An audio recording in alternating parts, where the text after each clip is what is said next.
ये chapter number 11 है। कितना है? चैप्टर नंबर 11, आर्यभट्ट और त्रिज्ञान। ये भी एक मजमून है जिसके मुसन्निफ कौन है? माखूद।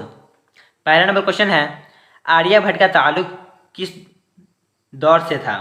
आर्यभट्ट का ताल्लुक किस दौर से था? जवाब में है आर्यभट्ट का ताल्लुक गुप्त ओहद से था। गुप्त ओहद से था। क्या था? गुप्त ओहद से था। 2 नंबर क्वेश्चन है, आर्यभट्ट ने किस साइंसदान की रहनुमाई की थी? जवाब में है आर्यभट्ट ने पाइथागोरस नाम के साइंसदान की रहनुमाई की थी। किसी की थी? पाइथागोरस। 3 नंबर क्वेश्चन है, आर्यभट्ट की पैदाइश कहाँ हुई? आर्यभट्ट की पैदाइश कहाँ हुई?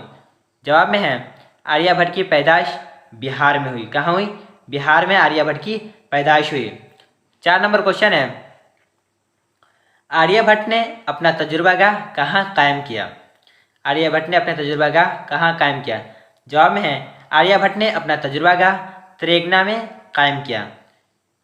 ऐसा ऑब्जेक्टिव भी आएगा, पूछा जाएगा आर्यभट्ट ने अपना तजुर्बागाह कहाँ कायम किया। ऑप्शन ए में दे देगा तजुर्बा, बी में दे देगा त्रिज्ञान, सी में दे देगा दरभंगा, डी में देगा कुछ और। तो आपको टिक लगाना है किस पे? त्रिज्ञान में। आर्यभट्ट ने अपना तजुर्बागाह त्रिज्ञान में कायम किया। 5 नंबर क्वेश्चन है, हिंदुस्तान में गुप्त दौर को कैसा दौर कहा जाता है?